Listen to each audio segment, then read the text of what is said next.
Yeah. Natalie, you feel more or less? So I sent you a mail about the assignment. You probably don't have time to do it right before, but I sent you a mail about this assignment. Oh, okay. So I'm sure you haven't had time to do anything about it. So as soon as class gets over, you can upload it. I have all the stuff ready for you. Okay.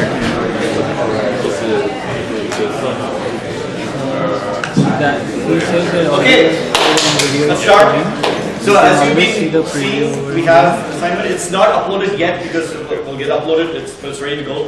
Again, remember, this is not the submission deadline. It's the resubmission deadline. You can submit assignments whenever you want. But if you wish to get some review feedback before you do it again, you get one shot, and that shot will end on October 8th. The reason for that is basically administrative. We don't want you to ask for a resubmit evaluation on assignment 1 in December. And don't tell me you wouldn't do that if you could, so you would. So that's why we have a deadline early. It's pretty fun. It's just, I think, just before fall break. So but of course, there is no requirement that you have to request a resubmission. Right? You can just submit it directly. You can submit it whenever you want. So this is going to take a bit more time management on your part, just to plan things out. But the hope is that the stress of a deadline and oh my God, there's so many questions on the way to last minute, that hopefully will go away, because somehow I don't think thinking about algorithms is conducive to sort of high stress, high tension environment. That's why I don't like exams either. It doesn't work. So give yourself time. Just take your time to do these things, and then so there are, as you can see, there are 8 questions, 100 points, and there's a bunch of references and a bunch of problems. And one question that was asked, which I mentioned for the references that applies to everything, you can give algorithms that do whatever, and that's fine as long as they're correct. But the closer they are to what the true running time would be, the more points you're going to get, obviously. If an algorithm could run in linear time and give me an n-cubed solution, it's correct, so you'll get some points, but you're not going to get 4 points for that. Okay? My grading philosophy generally tends to be, well, actually, that might change, because we have, this year we're doing resubmission, so that, if you have, I encourage you to sort of, if you have partial solutions, if you don't know how to quite write the answer out, ask us. I will provide a couple of sample answers, obviously not for these, but for similar questions, I'll give you an example of what I expect to see, like for a recurrence, what I expect you to argue, and for an actual algorithm, what I expect you to sort of show. So you have a template for what I expect your answer to be. Please don't write stories. Stories are great now, but keep them to yourself. Write the story, put it away, and then actually write the answer. Okay. Yeah, I don't want pages and pages. I would prefer not to have pseudocode. A lot of people think that pseudocode is a proof. And if you believe that, then you probably also believe that all code has no bugs in it. So writing pseudocode does not mean your code is correct. It just means you have some code. So it is much more important to reason about why it's correct. In fact, it's harder to reason from pseudocode sometimes. You get caught up in the low level meanings. So don't give me pseudocode and expect it to be viewed as correct. And again, this is why we have the resubmission process. Okay? I don't want you to lose points unnecessarily just because there was some misunderstanding about what is expected. So if you have doubts, you can use that process. But it's a one-time process. You're not going to be able to keep asking back and forth. In other words, you can ask general questions in the question forum, and I strongly encourage you to use that.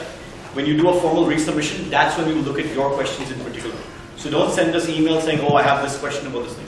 If you have a general question, put it on the forum. Because you get one resubmission token. If you use that, then it's fine. Okay? So I suggest that you try to work through all the problems, or at least most of them. Then do a resubmission request, and then we'll sort of reevaluate it, and then tell you what's going on, and then you can do it. Okay? All right. Also on the, so any questions so far about this? I mean, yes. Okay, so one second. I'll get that. So can you remind us how the resubmission work? Will you grade on that?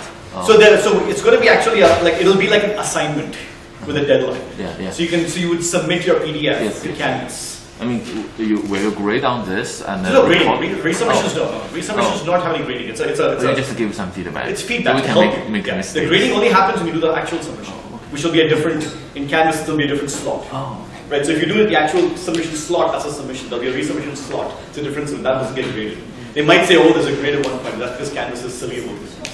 But so that's the idea, right?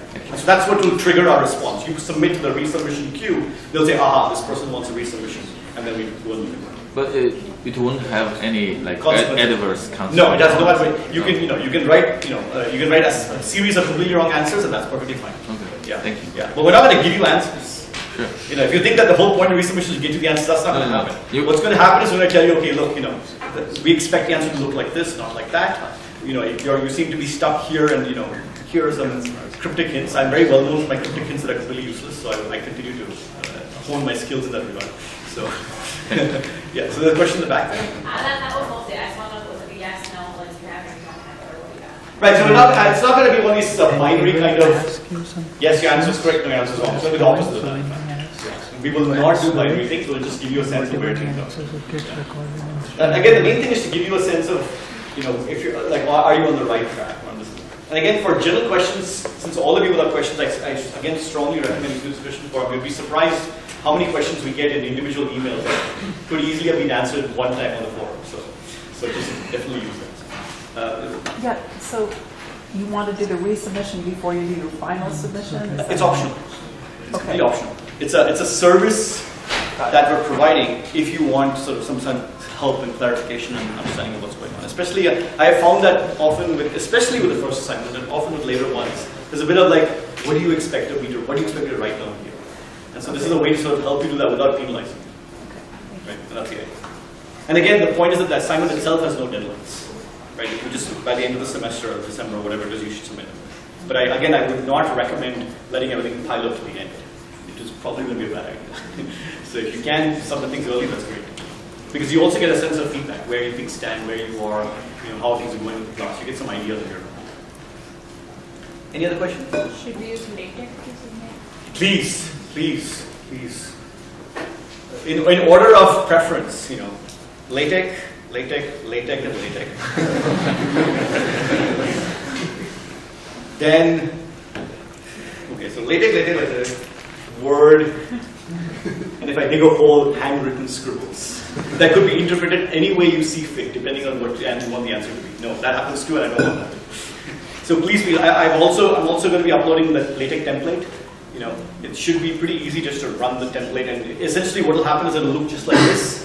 You can put an answer in. You can put an answer saying, okay, here's the answer box. You just put the answer in there. It'll be much simpler for you.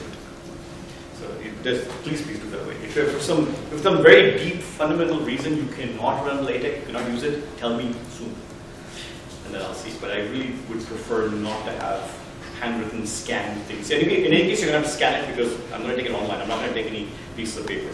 So if your handwritten scan is a very, very bad, it's a bad news situation because the scans don't come on very well.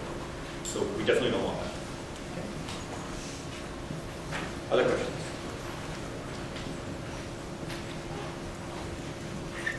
Okay. Other administrative note, the project. Now, many of you have probably already received approval for your projects. That's good. Many of you have probably received a suggestion that says, well, you chose this paper, maybe this paper would be a more appropriate one. And so please, think about that and get back to us as soon as possible because the deadline is tomorrow. Some of you have received, no, this is not appropriate at all. Do something else. Again, you need to sort of look into it and figure it out. So, I don't know if people have any questions about this so far. So one thing I'm going to do is once we've settled on the project topics, I'm going to do one lecture where I take paper. I was at I'll make it more exciting, do it in real time, where you send me the paper like 5 minutes out of class, and I have to just come home, read it in real time, and figure out what to do with it. Either that, or I'll take a paper. But I want to show you how you approach this issue, right? How you take a paper, break it down into its parts, think about how you're going to organize the material, think about how you're going to understand what's going on in the paper. Because many of you may not have had experience reading Alvin's papers before. So I will do one lecture just solely devoted to that, to give you a sense of how to go about this process. Okay, that'll happen, once we're done with the topic. But in the meantime, do you have any questions about the topics right now? I mean, we're all currently, the TAs and I, we're all going through the proposals you have. We've been editing them, and you can see the results of them. No, all good.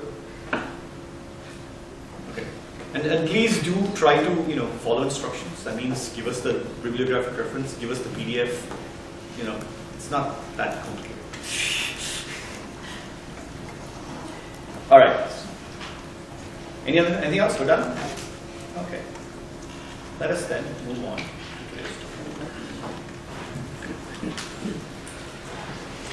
Okay. As I mentioned last time, we're going to talk about what is essentially a completely different paradigm for thinking about algorithm design. It's very different. It takes some while getting used to, but it's also very powerful. It's powerful in the sense that, in some ways, all of the 3 previous paradigms we discussed, recursion via dividing function, recursion via dynamic programming, and greedy algorithms, are things you probably could have come up with if you thought about a problem, but you may not have known the name for it. Right? So you would have come up with a basic idea, you've probably done something with it, but you may not have known the name for what you're doing. This one would be a lot harder, I think. I mean, I don't know if I ever came up with a flow formulation by myself without realizing what I was doing. It's quite non-trivial. So it's something where it's almost where you have to be taught what it is. But once you recognize it, you'll see the power that it applies in situations where it would seem like the problem is impossible to solve. That there's no way you can solve it in any efficient way. And yet you can. So flows are a very powerful tool in doing it. And since I like to compare paradigms to drinks, the question of course is about what are flows. And this is apologies to people who don't share my interests, but it's like a fine wine. So it's a refined taste. It takes a while getting used to, but it can be quite powerful in many ways.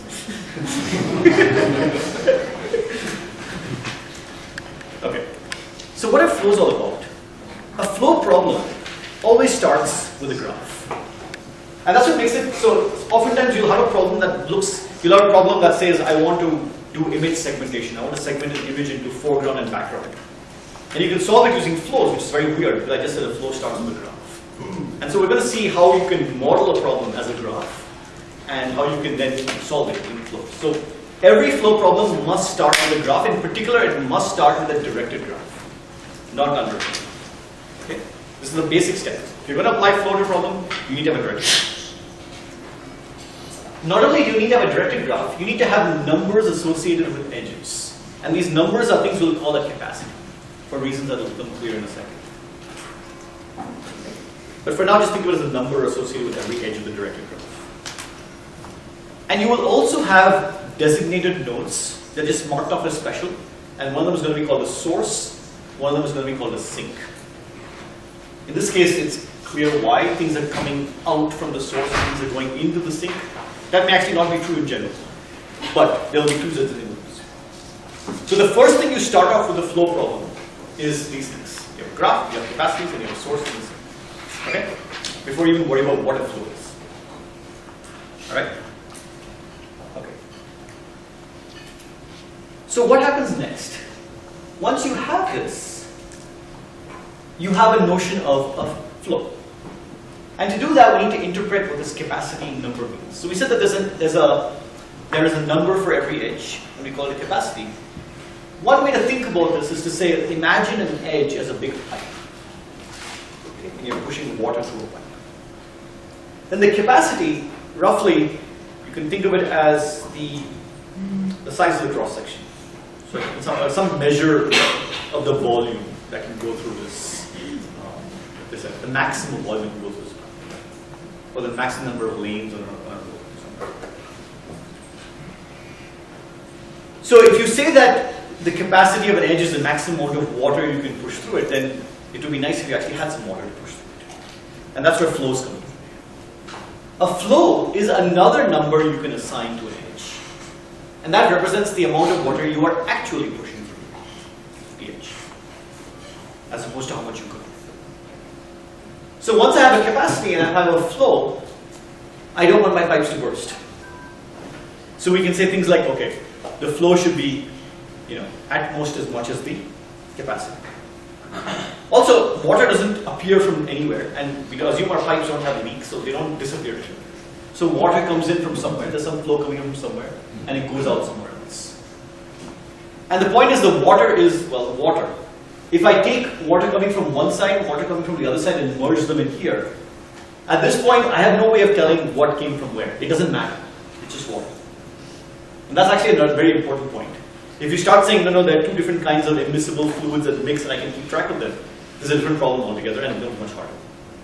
It's called multi-commodity flows. But for now, we will ignore that. All water mixes.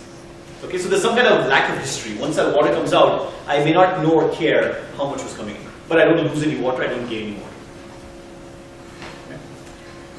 And so you can now define formally, with a bit of notation now, to capture the intuition I just described. So in particular, let's say we have the out neighborhood, which we'll call n plus, and the in neighborhood, which we'll call n minus. Remember, these are all directed. So the in neighborhood of V is all the edges coming into V. The out neighborhood of V is all the edges going out of V. So then we say that a flow is this set of flowing water, but mathematically, you can think of it as an assignment of numbers to edges, which basically say how much water goes through each edge. And it has to satisfy certain rules. You can't burst a pipe, so the flow is less than the capacity. And you don't produce or destroy water. Right? So within the network, the flow going in is equal to the flow going out. Except at the source and sink. And that's why one's called a source. So think of the source as the source of the water. Think of the sink as the drain for the water. Water comes in from the source, goes to the network, the graph, doesn't get lost anywhere, and comes out at the end. Okay. And move on. This is what a flow is. So if I say I have a flow in a network, in a graph, this is what I mean by it. Mathematically, it's just assignment of numbers to edges that satisfy these two constraints. These simple linear constraints. Okay? So, some simple observation here. So we can add some little definitions. The flow going into a vortex is all the sum of all the flows coming in. That can be written that way. The flow going out of a vortex can be defined the same way. The flow going into a set is all the flow going into all the vertices in the set. The flow going out of a set is all the flow going out of all the vertices in the set. Out of the vertices to other part of the set or the same inside the same? No. The flow going out of a set is the flow that goes inside. Out. Stuff that goes inside you don't care about. You only care about what goes out. And similarly. And it's not hard to see that, well, it's intuitively easy to see that if at all vertices of the graph, you neither gain nor lose water, then whatever's going in must come out. So in other words, the fact that f in v is equal to f out v, which is a statement of the conservation constraint, is true, implies that with a bit of work that the flow going out of the source must be the same as the flow going into the sink. Right? Because think of it this way, I push some flow out of the source, it goes, nothing happens to it. It has to end at the sink. Okay, this is not a formal proof, but you can convert this intuition into a formal proof. You just look at the flow going out of the source and just say, suppose there was something where, suppose this was not true, then there'll be some vertex where the first constraint is not satisfied. Alright. Which means that if you talk about the flow going out of a source, it's a well-defined number. It's the same as the flow going to the sink, and you can now ask, can I maximize the flow? So why maximize, by the way? Why can't I minimize the flow going out of the source? Why would that be an interesting problem? Capacity. Yes, sir? Yeah, you're trying to fill in the maximum capacity. Right, but why do I want to maximize? Why, is minimizing an interesting problem? It's always zero. It's always zero, right? I mean, I just turn the water off. That's boring. We don't want to solve boring problems in this class. But maximizing seems interesting, right? Because now, okay, I have to push some water through here, but that might get full, but maybe I can send something through somewhere else, and maybe that, I have to play some games here. So now it gets interesting. So the core problem that will permeate through the next 3 or 4 lectures is this question. Given a directed graph, given capacities on the edges, and given a source and sink, find an assignment of flow to edges that satisfies all the constraints, so it's a valid flow, and it is as large as possible. You can think of this as, I want to ship material from one side of the country to the other along this road network. What's the best way to do it? And as you'll see, there are many other ways of thinking about why this Maxwell problem in different applications. And while I can't give you a succinct sort of statement of, okay, this is when you could sort of sniff at a problem and say it smells like you need to apply flows to it. Right? That's going to be much harder for flows. But there is a sense of, you're pushing stuff from the beginning and you're getting at the end, and things happen in the middle. And there's a sense of at a vortex, stuff goes in, stuff goes out, but you don't care how things come in. You just care in the aggregate that whatever's coming in goes out. And that seems to be an important observation that allows you to model some problem. We'll get to it. Okay, I'm jumping here. But does the problem make sense? I have this graph, directed graph, all these constraints, and I want to maximize flow through. What is T then? T is the sink. I will generally, as far as possible, use S for source and T for sink, because if I use S for source and S for sink,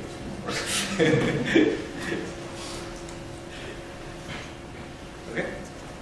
You will find things like an ST flow. in the literature. You'll see well, ST max flow. It just means a flow from source to sink. And it always is from something to something. This is a directed graph, unlike the graphs we've seen. Okay? All right. So this is an input, a valid input to a flow problem. It's a directed graph. There are capacities and edges. There's a source, and there's a sink. So it's admissible. And so we can ask for this input, what is the max flow running through it? 30. Sorry? 30. Okay, good. So let's see if we can find that answer, if that indeed is true, with the greedy algorithms. Because why not? We always start with greedy algorithms. Hope is good, right? So, okay. So what would a plausible greedy strategy be? A greedy strategy that's plausible might be just push as much as you can on the best edge you can. So greedy strategy might say something like push 20 units of flow from S to A. You can't push any more because the capacity is 20. Now that 20 has to go somewhere. Okay, there's an edge coming out of A that has 30 units capacity, so I can push 20 through that. So now I'm at B. And now from B I can push some amount of flow to T, which I can, luckily. It was actually 20, so I pushed that through. Okay, it's a greedy algorithm. I've committed to this flow. Now I can try to add more flow to this. And this is the cool thing, by the way, about flows. If you think about the constraint on flows, these are what I call linear constraints, which means you can actually add, if I take two flows that are valid and add them together, it still gets a flow, but now I may violate the capacity constraints, but I can still reasonable.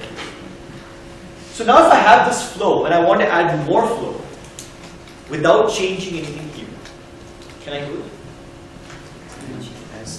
Yeah. So there's a lot of sort of hesitant no's coming out of the audience here. Is there anyone who'd like to express their hesitation officially? Yes. So you can't go to the top ramp out of the source because to the capacity. Exactly. So if you go down the 10, the 20 coming out of B is at capacity, so you can't go anywhere from there. So you're stuck. So you're stuck. Very good. So you see the point?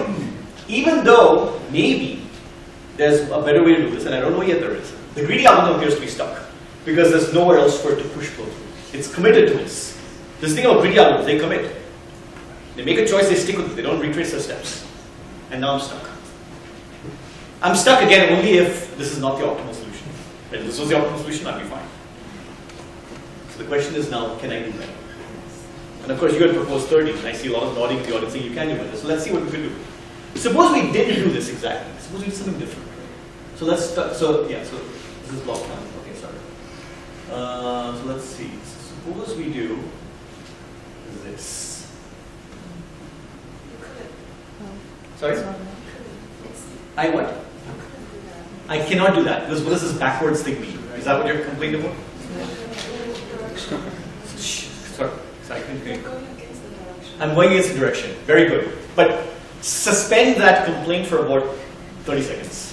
And I'll fix it. Okay? Just hold that thought. It's a very good point, but hold that thought. If I could go backwards, swim against the current, I could push 10 here, 10 backwards, and then 10 more. How much flow is then going out of the source? 30. How much is going to the sink? 30. And this seems like I could do this, except for this annoying thing in the middle, where I'm going backwards. Okay. But remember, this is water. If I think of my water as flowing 20 this way, and then pushing back 10 that way, what could I equivalently think of it as? Just 10 going down. So let me rewrite this. Sorry. Okay. So let me rethink what's going on here with this blue flow. Instead of saying that I'm going backwards, let me instead say that there's 20 going up to A, there's 10 going down to B. Of that 20, 10 is going from A to B, and the remaining 10 is going to D. So let me. Okay. And then the 10 here from S to B and the 10 from A to B are adding to give you 22. Remember, water is just water. I can reformulate how I think of my water flow just to make sure I can handle this kind of flow. So If you don't actually think of it as I push water this way and push water back, you can say, no, wait, let me go back to the beginning. What this is telling me is that what I should have done earlier was take 20 and split it up into 10 going down and 10 going that way. And then take 10 more here and then push 10 down. And that would work. But that required this ability to go backwards. And that's why the greedy algorithm fails, because it doesn't know how to go backwards. You can start from the C. And do what? See if we can actually, Go greedy from C? yeah. Same problem. You'll have the same kind of problem. Maybe not this particular graph, but you'll have the same kind of problem. That the greedy algorithm will commit to something, and that it doesn't know ahead of time that it shouldn't have committed to that.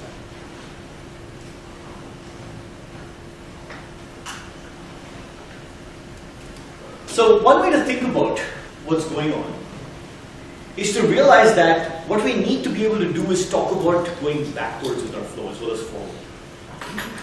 And this is where if you have some basic knowledge of linear algebra, what you'll realize I'm saying is that a flow is a vector in a space, and I can add and subtract these vectors. It's still a vector in the space. And again, if you don't remember linear algebra, that's fine. But for those of you who do remember, this is what's going on underneath this, under the hood. So think of the concept we need to introduce to be able to talk about this in a more intelligent way, as opposed to an ad hoc way. I said, oh, just pretend we're going backwards. Is to talk about the idea of a residual graph. The graph that remains after we push some flow to the network. And so clearly, when you push flow through a network, the capacity reduces at every node, right? Because you've taken up some of the space of that edge. Sorry, every edge, not every node. The capacity for every edge reduces. Even though I wrote node there, it's wrong. Yeah, that should be, both should be edges, not nodes, sorry. And you also need to keep track of how much flow you push through this. But why do you need to keep track of the flow going through an edge? Because you might change your mind later. And you might say, no, I didn't want to send this much flow. So you want to kind of subtract a certain amount of flow, which you can think of as pushing it backwards, or you can think of just subtracting the flow. So we want a graph that represents the current history of what we've done. So that graph will contain information on how much flow is going through an edge and what the current capacity is, the effective capacity. And so and then something very interesting will happen. So here's what we're going to do. So we're given a graph and we're given some flow. Here's how we'll construct this so-called residual graph. We'll take any edge, E, and if you've got a flow on it, its residual capacity, CR, will be the capacity minus the current flow. And then we'll do this weird thing where we create a backwards going edge. Remember, edges are directed, so there's a notion of a back edge. We create a backwards going edge whose capacity is the flow that we just put on this edge. So let me just draw this up. So I have an edge here, this has capacity C. I put a flow on it, a value F. To represent this state of affairs in my graph, I'm going to change this edge to look like this. There's a forward edge of capacity C minus F, but there's a backward edge with capacity F.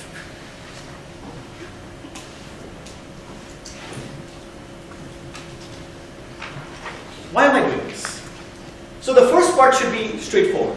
That if I'm saying if I push this much flow, F flow through the edge, then there's only C minus F room left to push more flow to the edge. But adding the back edge allows you to change your mind. It allows you to say, I'm going to pretend to push a flow backward, which effectively means I'm pushing a flow forward. I'm reducing the amount of flow on this edge. But I can think about it as a kind of a forward progress step, even though I'm actually changing my mind. Right? So it's a way to go backwards without actually going backwards, by doing subtraction. Just like I go forward 5 steps, and I go forward minus 3 steps, and I go forward 2 steps, and I go forward minus 10 steps. That's what's going on. I'm always going forward, but sometimes backward. And then once I do that, things start getting a little. So let's look at our graph right now. So we had this graph here and we had this greedy solution. And we said, oh, we take 20 this way doing it. What we want to say is that somehow if we can do this trick, then we can continue to update our graph without getting stuck. So we want a greedy-like solution, but where the original greedy solution would work. So what's happening here? So you have 20 units going that way, you have 20 going down, 20 going this way. Let's write out what the residual graph for this will be. So if you look at the residual graph for this is what will happen. So this is our original graph. After we update the flow, this first edge is going to go 0 forward and 20 backwards. So let's stop right there and think about that. It's 0 forward because there is no more flow we can push forward on this edge. It's forward. It's 20 backwards because we can change our mind to up to 20 units of flow as to how much we wanted to push on. Okay. Okay. Let's look at the next stage on which we had some flow. We had 20 units going down. Now what's going to happen? Yes? Someone said something? So again, there's 10 left going down because we've used 20 out of the 30, but there's 20 going back up because now we can change our mind. Let's take the last edge. This will look like the first one. So the edge from B to T will look the same. Okay, now here's where the magic trick comes in. Look at the left side graph. As you all observed, it's stuck. It can't do anything. Because if it tries to, it can't go along the A edge and it goes on the B edge, it's stuck here. Now look at the right side. Can you see a way to get from source to sink?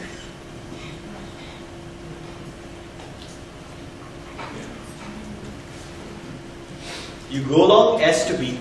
That was what you could do before. But now you have an escape hatch. You have that new edge you've added, that fake edge, with 10 capacity to get from B to A. Sorry? Sorry, 20. With 20 capacity to get from B to A. And then you can get from A to T. We've essentially opened up a path by changing the graph. And this is somehow reflecting the fact that we are able to change our minds about the flow. And we can add and subtract flows. Yes? So when you draw like that, I'm also making cyclic loops in some sense. I can go to S to B and then A. Instead of going to 2, then I can again go do more cycles and then reach. Sure, you can. But let me ask you this. If you push water along a cycle, have you increased the net flow in the graph?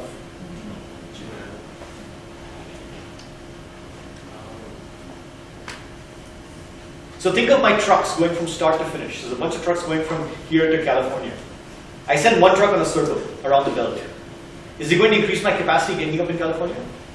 Yeah, but my greedy algorithm says go S, right? I'm not talking about greed. I've lowered my expectations, but I just want some path to get to this thing. Anything, just get me there somehow. Okay. Right? I'm not even, I'm using the generalized version of greed. We just find some path, not find the best path. And by the way, even if you want to use the sort of this interpretation of greedy as doing that, why would I want to go back to A? Because I don't know. I mean, just by looking at it, I feel like there's a way. From A, the best path is I have 20 rather than 10, right? From 20 route, from A 20, but then you get back to the source. But until I get there, I don't know. Until you get the, oh, I see what you mean. I see what you're saying. Sure, okay, but my personal point remains that the goal is to get from source to sink. Right? And you don't want loops because loops don't help you. They cancel out. This idea of the residual graph is a very important notion in flows. Because essentially it says that I can treat my residual graph as a new flow problem, a brand new flow problem. And some of the history of everything I've done so far is captured in the residual graph. I don't need to know what happened before. The residual graph has all the information I need. Because I can aggregate all the flows that have gone before into one graph. So it's almost like do something to get from source to sink, make a new graph. Do something to get from source to sink, make a new graph, and then repeat. It makes it very easy to think about the algorithm itself. Because you have this trick. So, does this make sense? Yes? If an edge is, suppose the 30 is labeled as plus 40 minus 10. Sorry, the edge labeled 30 is labeled as plus 40 minus 10. Would that violate the capacity constraint? Okay, so the question I have for you is how would you get to that point? how would you get to a point where an edge with capacity 30 has a label of 40 on it in any direction? Is that possible? So remember what we said about an edge. An edge with capacity C, whether it's a residual edge or original, I don't care what. If you do anything on it, its residual capacity decreases and it gets a back edge. But how big of a capacity can the back edge have? At most the original capacity. So that if an edge had capacity 30, there is no set of circumstances that could get you to a 40 and a 10. It'll always be, in fact, you can say something stronger, right? Both of these numbers will be less than the capacity, and their sum will be equal to the capacity. Because I go from C to C minus F and F. So I preserve this invariant that sum is equal to the original capacity. Now, of course, your 40 minus 10 is also 30, but I also said that both will be less than or equal to C. So this will never happen. Yes? So in this second graph, if we want to backtrack to the first graph itself, to the initial graph itself, I want to backtrack to the initial graph. will you be able to do that? What does that mean? For example, let's say I again want to go to the first initial stage itself. So you want to reduce flow? You want to reduce flow in your graph? No, because it's right, A to B is confusing. I don't know what was the real edge was. What was the direction of the real edge? There is no real edge. It was like 32 from A to B. But that's the point. You don't need, there is no such thing as the real edge. You don't need to worry about that. You have the edge right now and the current state of the flow. You don't have to go back to the top. This graph has all the information you need. That's what I'm trying to say. So I guess that's why my question is, why would you want to go back to the original graph? There was a question back there, yes. So you're basically going to repeat this process until there is no outward flow from the source? Exactly. Exactly. I'm going to keep finding paths from the source sink till I can't do it anymore. There was a, yes. Does residual graph satisfy the linear constraint? Good question. It's not a, okay, so it's a good question. However, it's missing one fact. The residual graph does not have any flow in it. So there are no constraints to satisfy.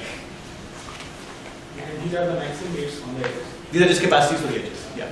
So the residual graph is a graph that has no flow on it, but has somehow folded in the flow from the previous steps into it. Right? So the graph itself has no constraints to satisfy. If you put a new flow, then you can say, well, does the combination of the new flow and the old flow satisfy all the constraints? And that you can see from the way we do the update. When we do the update, this update rule preserves all the capacity and conservation constraints. So yes, so you will not get into a situation where you get into an infeasible situation. Yes. We added another edge to make sure we know how much we can change our mind. Correct. To good. But Correct. it's not exactly a real way. We don't have any way from B to A. Right, so I want to encourage you to stop worrying about real or not real. I know that, so your question I think comes from the idea, well at the end we can't be pushing flow backwards. But you won't, right? Because any flow backwards is really a subtraction of the flow going forward. And you'll never be in a situation where you're pushing the net negative flow. Because the only flow you're allowed to push backward is what you've already paid for. Right? If I push F forward, I'm only allowed to push F backwards. So the worst case, you end up with absolutely no flow on this edge at all. That's fine.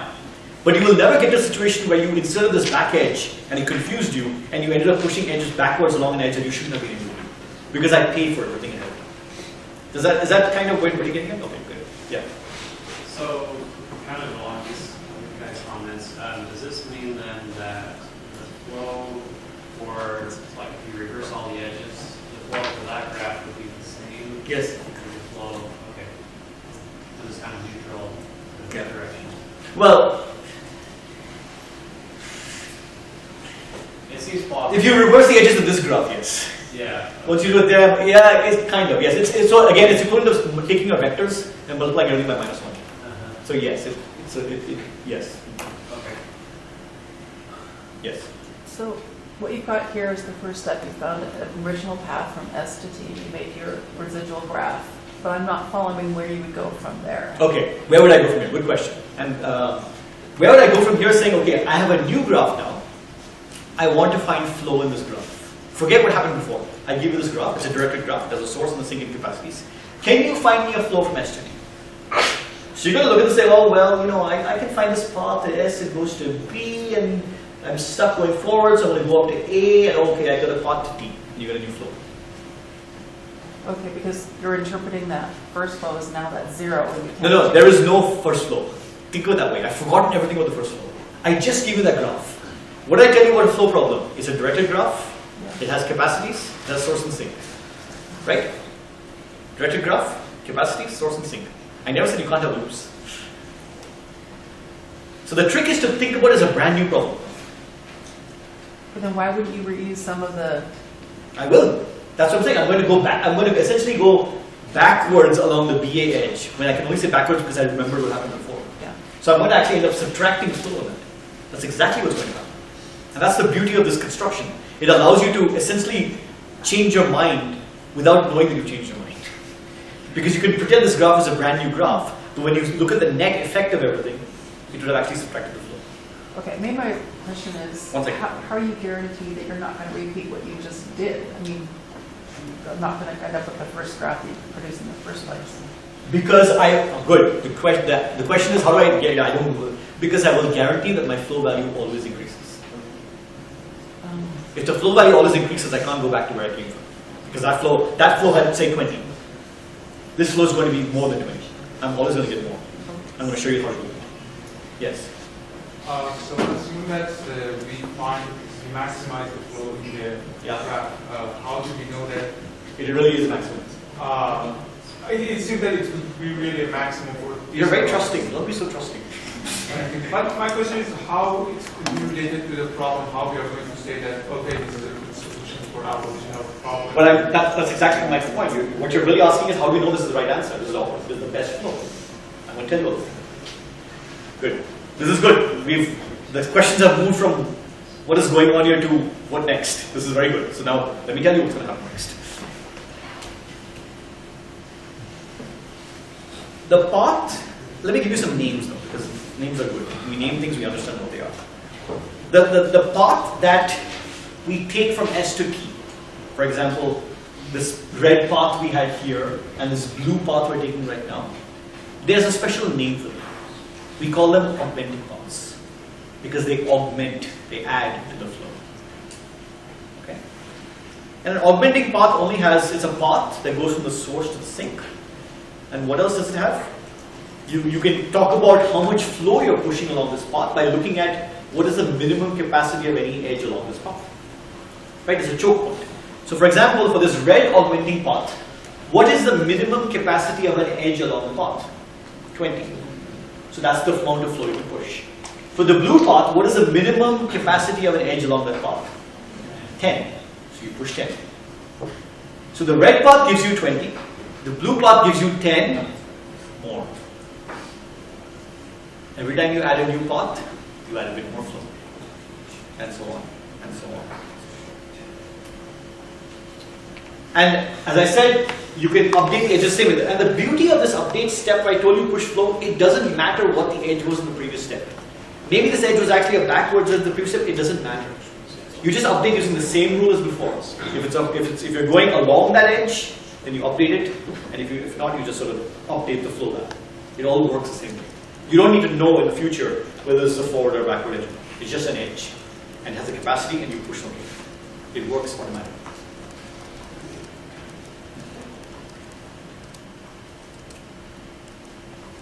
Again, we always push at most C forwards, what I said, we push at most F backwards and never negative flow.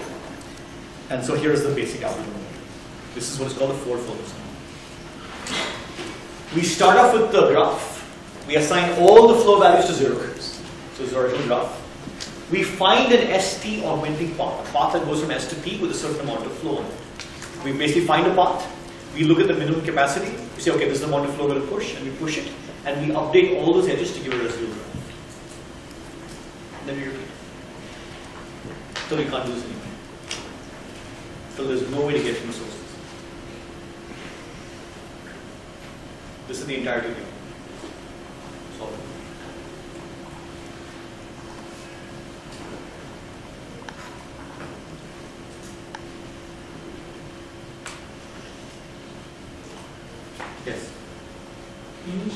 we are trying to actually find the path from source to destination, it is possible that actually we go into the loop. We may not be able to recognize it if we don't actually log the path that we have taken. No, but if you're trying to, okay, let me ask you this. I give you a directed graph. Forget flows, forget capacities. I give you a directed graph and I want to find a path from one vertex to another. What am I going to do? Don't worry about efficiency. There are standard algorithms for doing this. Deviating from the topic, can this be converted to linear programming? A linear programming? This is a special case of linear programming in disguise. I don't want to get to that right now. We can talk about it. So yeah, so there's a, if I give you a graph, I give you two vertices, I want to get from one to the other. How do I find the path? First search. Do a BFS or do a DFS, depending on how you prefer to do these things. You don't have to, so then you won't get, loops will come, the loops will go, you keep track of everything. We'll get to that in a second, but that itself is, in some sense, easy. You do a breadth first search and depth first search, you can find such a path.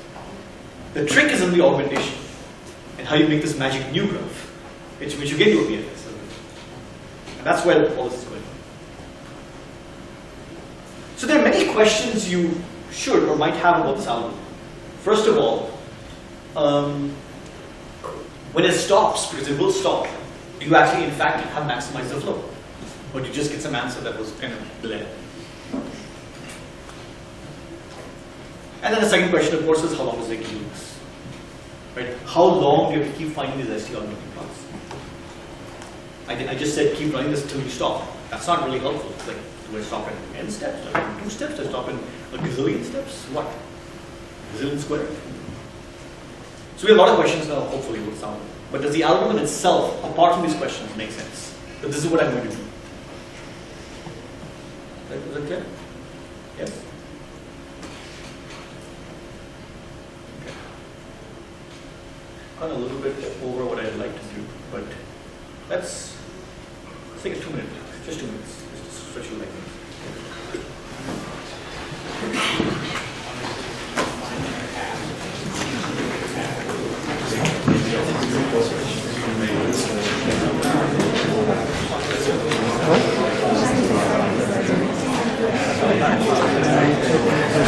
Until the time we made it before the class is okay. We just come here first do the setup because the guy whom we are streaming in, he starts to wait at exactly 10:45 and he starts calling us if the setup is not ready you can do everything. It's not difficult. And then you just sit. You can browse actually.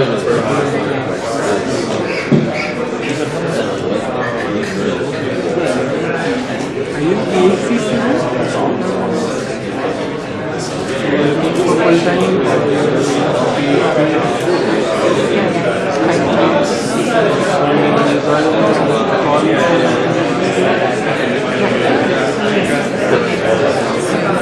I haven't started applying this, but I don't know how they contacted me. They just said that my projects, they just came to know about the projects on which I'm working on.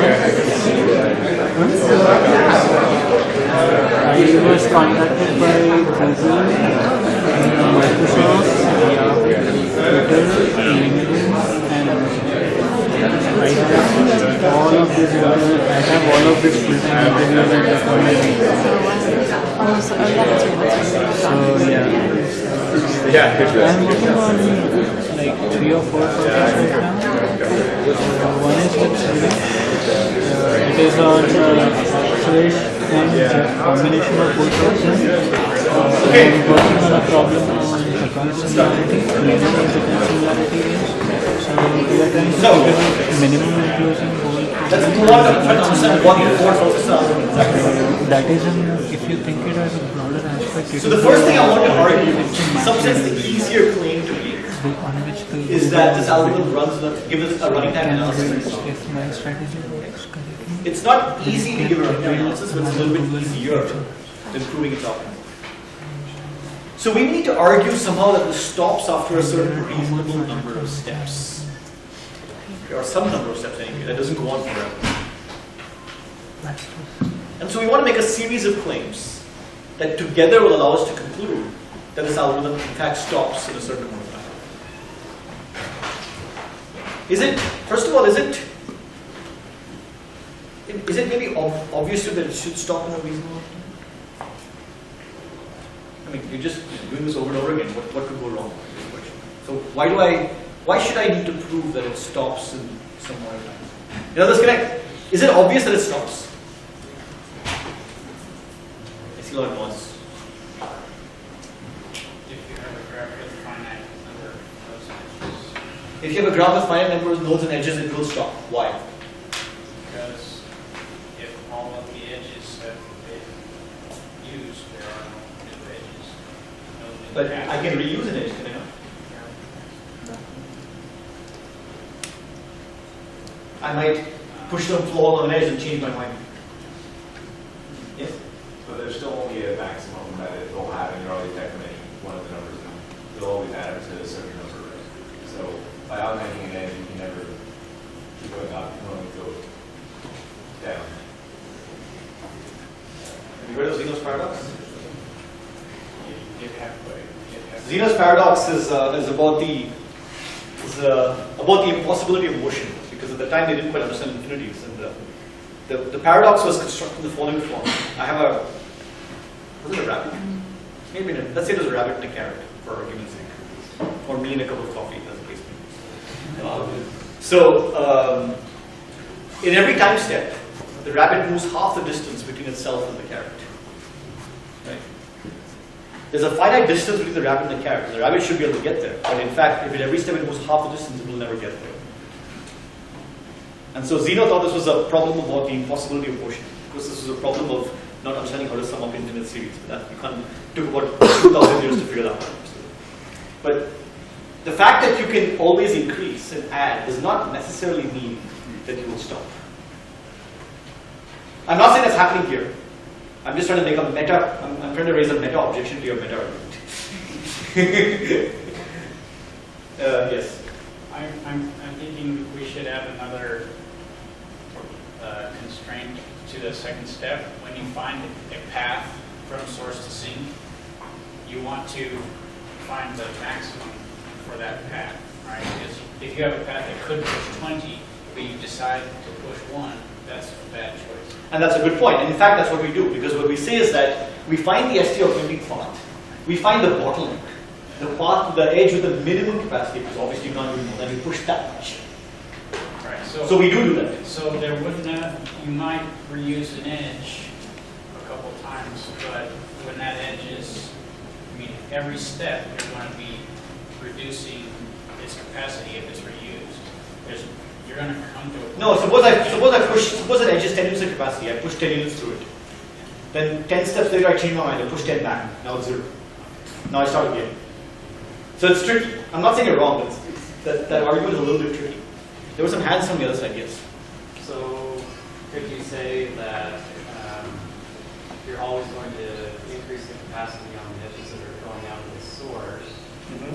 And I think I'm kind of looking ahead a little bit, but I think I see why you're making that first claim that you're always going to increase by an integral amount, not by a fractional amount. So you could say increase by half, and then by a quarter, and then by, etc. You want to make sufficient progress at least. A reasonable amount of progress. So you could say that in the worst case, you're going to, like let's say the total capacity coming out of the source is 30. In the worst case, you take maybe 30 steps. So at the very least, you're beginning to see why it's not trivial. We have to somehow think carefully about how we argue this. I don't want to construct a proof right now, but I want to just make you think about why you do have to prove it. A lot of times, especially at the homeworks, you'll say, oh well, this is clear. And I want to train you to think, no, it's not that clear. It may be true, but it's not clear that it's true. We still have to reason carefully. So let's try to reason about this. And so again, if you want to show that, and this is, by the way, this happens all the time. If you do optimization, you do gradient descent, you do conjugate, whatever. If you want to show that something terminates, you have to show that it moves sufficiently far in a step, and there's only a certain amount of distance has to travel. Even moving sufficiently far in every step is no good if I'm going to go an infinite number of steps. If I have to go infinitely far away, it will still take a while. So you have to have two things going on. You don't have to go very far, and you make lots of progress at every step. So in particular, the first claim we're going to make is that at every stage, all the values in your problem, the capacities, the flows and all, they're integers. If you start with integers. So assume now that you start with integers, that all your capacities are integers. I claim that every intermediate step, they will stay integers. Okay? That's the first claim. And the second claim, again, is that the flow value strictly increases. It's always increasing. Why is that? Because every time I find a new path from source to sink, there's a path, which means every edge has some capacity that's left over, which means I can augment by something. Now, if you put both these two claims together, what are you saying? What you're saying is that in every step, you always increase the flow, but the flow always stays integer. So you must increase by at least 1. You can't say that I'm going to increase the flow by half, but then you violate claim 1. Right? You can't say nothing happens because you violate claim 2. So your updates can't be 1, 1, 0, 0, 0, 1. That won't work either. So at every step you update, and every step you update by at least 1. But there's only so much capacity coming out of the source. If at every step you increase the flow coming out of the source, and there's only so much capacity coming out of the source, then you have to terminate at these many steps, the total capacity coming out of the source.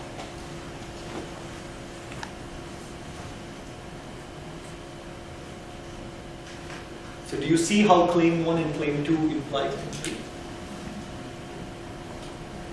It's like saying that, I have a funnel with 30 slots in it. And every step I use at least one of those slots. I could use more, but I use at least one. Notice that you never reduce the flow going out of the source. You never push anything back into the source. So the flow going out of the source always increases. But it increases by at least 1 because of all the flows being integer. But by the way, why is claim 1 even true? Because if you think about how we update the values in every step, we're only adding and subtracting. We're not dividing. That's why the flows always stay integer if they start up being integer. You're adding and subtracting numbers that are integers to be integers. Yes? So this is talking about the original graph, not our residual graph, right? Or can you talk about All residual graphs are original graph. Alright. All graphs is all the way. What part of that claim so that you can't increment one and decrement the other when you have those paths that go between two? I just said the flow coming out of, okay, so it was flow coming out of the source increases. Oh. I didn't say the flow on the edge increases. So the flow value, which is the flow going out of the source, that is what strictly increases. Yes? I'm saying you should keep the flow out of the source, the minimum of the flow out of the source and flow go into the sink. Same thing. Remember? No. Flow conservation. Whatever goes to the source goes into the sink. It's the same number. Yeah. Why take the minimum two numbers the same? Then we want to find maximum steps. Maybe the capacity of the source is more than the capacity of the sink. That can't, I mean, yeah, but then your flow network is sort of, you know that you can't do any more than that anyway. We'll assume that the amount of capacity is going on is the same. Yeah, I see what you're saying. Yes, you could have, a big pipe coming in, but a very small coming out. So then that's really what controls work. It doesn't matter what's coming in. Yes. Can you say that equation in English, what it means? Which equation? The third one? Yeah. Oh. What it terminates in? Okay. Sum up all the edge capacities of the edges leaving the source. N plus S is the set of all edges that leave the source. Sum up the capacities of all the edges. So I have the source, I have the edges coming out of it, add up all the capacities. That's the number of steps in the worst case. I can't take more than those many steps. I'm not saying I will take those many steps, but I can't take any more. Because at every step I increment by at least 1, and I keep things as integers. Yes?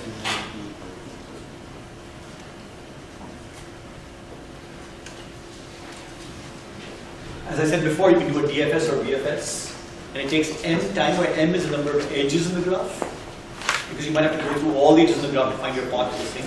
You don't know, but it won't take more than that. because this is how long the FS and the FS take.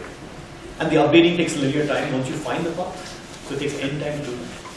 So total time is n plus n, but it's dominated by n. So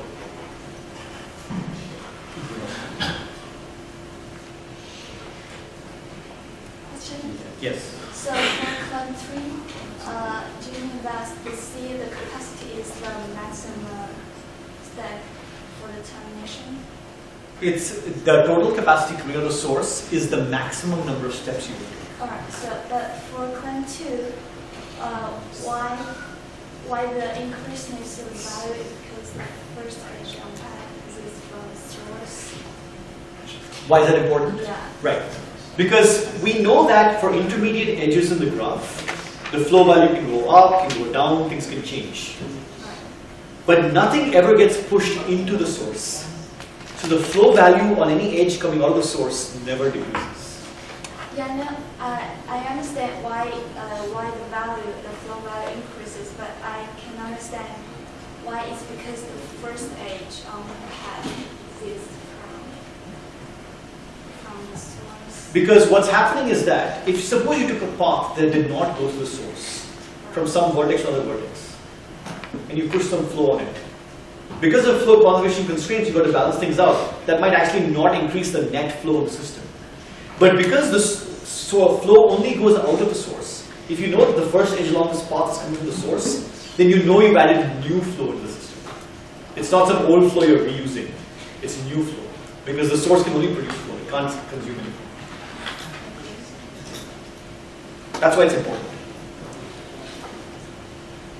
Any other? Yes? Did you say that updating takes linear time on n, the number of vertices? Actually, it's n. So the linear for a graph is the input size. The input size of a graph is m plus n.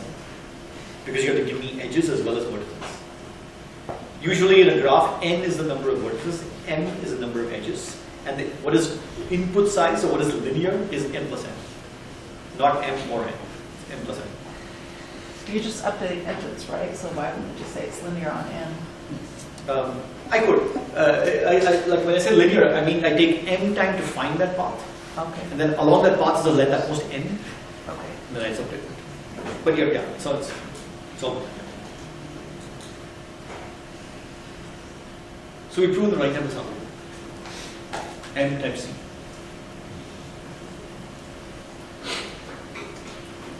This is, by the way, not polynomial time.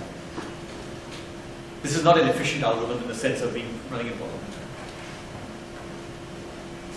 Really? Yes, really. Why?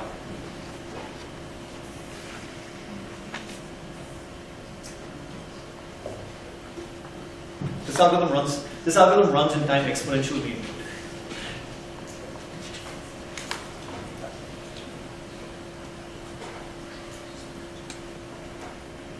Well, the thing that I thought of is that it's recalculating a lot of things over and over again. It has But I've already a accounted for graph. that. I've already accounted for that, right? It takes n time per update. Yes? You said at least one, Yeah. which means I can have, a flow can have a maximum of 10, but I can keep 10. sending. It's 10. Sorry, then if I find a path by taking cost m, the shortest, the bottleneck, if it is k, let's say. Yeah.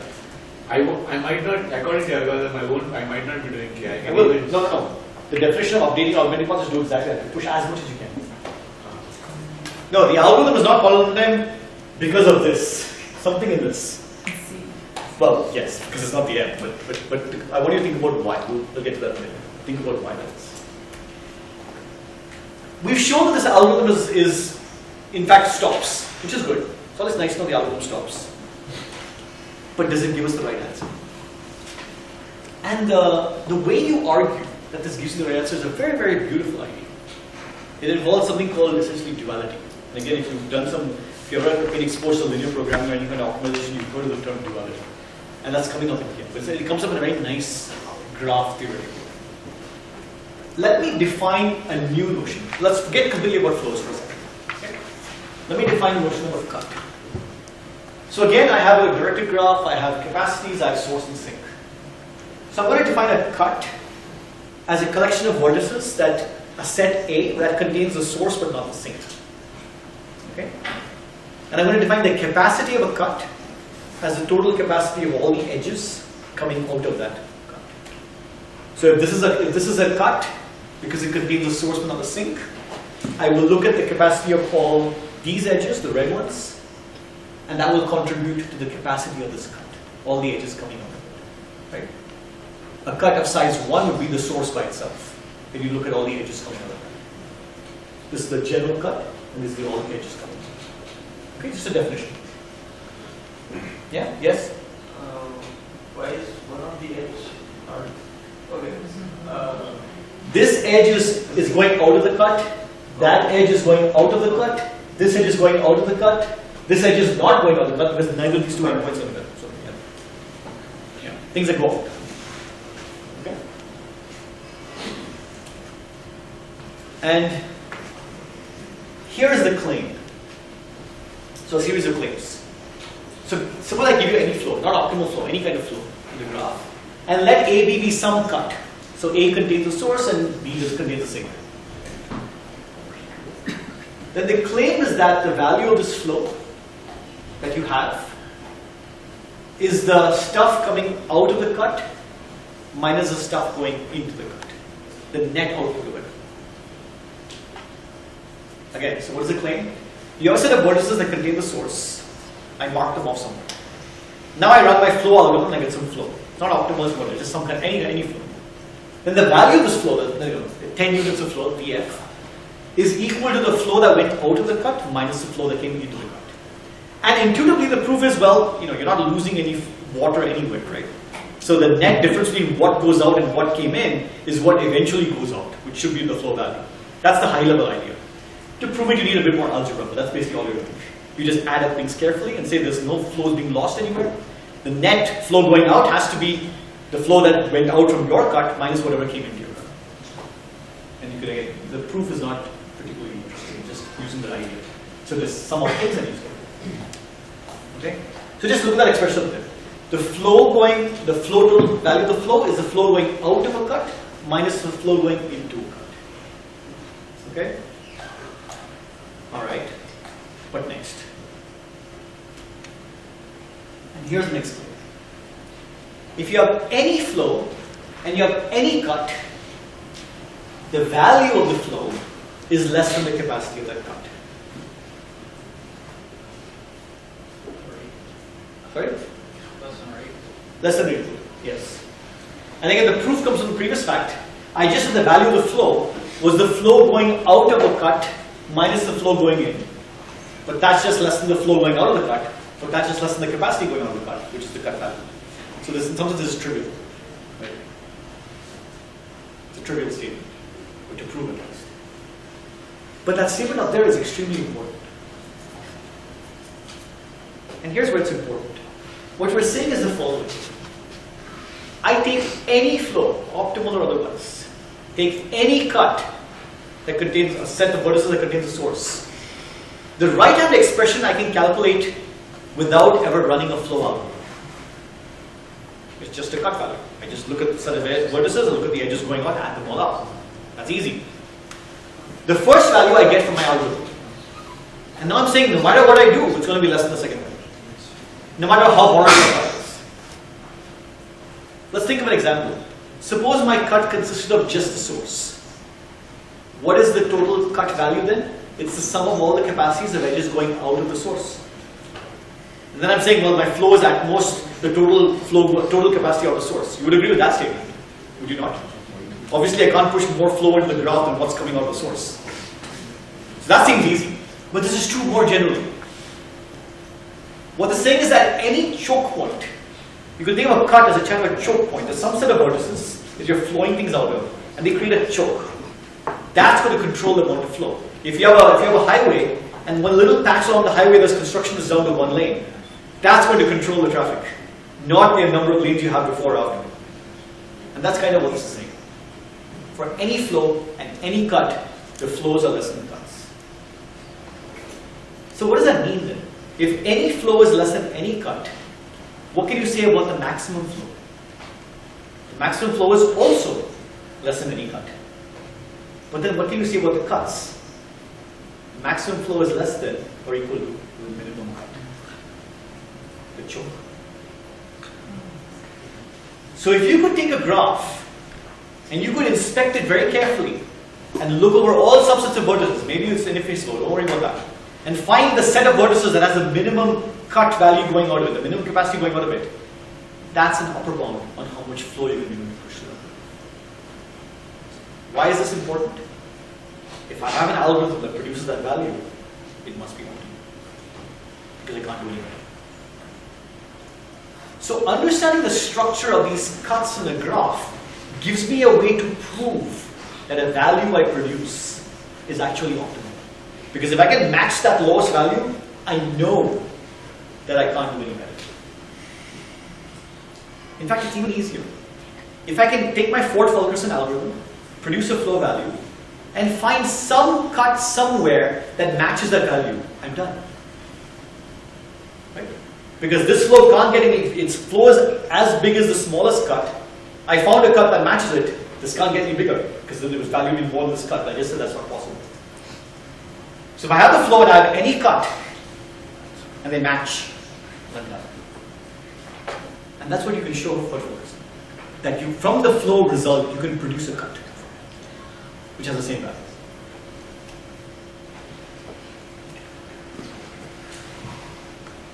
And here's how you do it. We said that the Ford-Fulkerson algorithm ends when there's no path from source to sink. Right? Okay. So let A be, sorry, that's a typo there. Let A be all the vertices that you can reach from the source now. We know you can't reach the sink. So you go to the source, you're trying to get the sink, we can't because the algorithm is stopped. So you reach some set of vertices in the residual graph. That's your cut. And you can show that that cut value is exactly the flow value, because there's no flow into the cut. You can think about why that is. Intuitively, there's flow to the cut, then you could improve it further. Because if there's flow into the cut, and there's a back edge going out, you could go out further. Yes?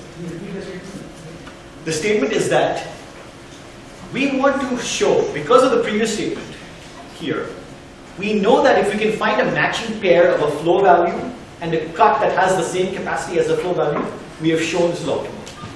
So now, given the Ford-Fulkerson algorithm, which produces a particular flow, we want to produce a cut that matches that flow value. And the way I'm going to think about saying, okay, look at what happens when Ford-Fulkerson stops. It stops because there is no longer a path from source to sink. Okay? Well, what is there a path to? There's a path to some set of vertices, but not to the sink. Collect all the vertices you actually can reach in the source. That's my cut. What is the capacity of that cut? Well, the capacity is all the edges going out. And you can show that we know that the value of the flow is the flow out minus the flow in, and there is no flow going into that cut in the residual graph.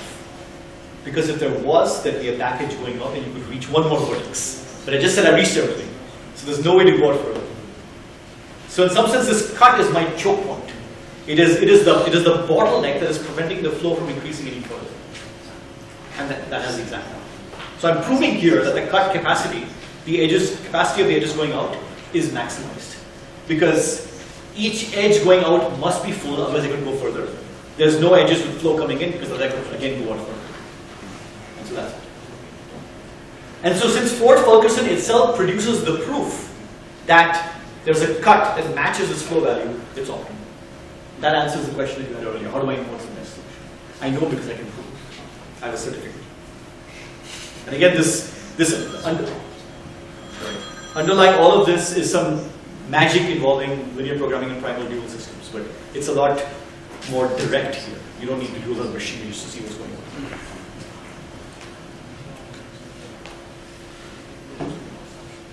Stop.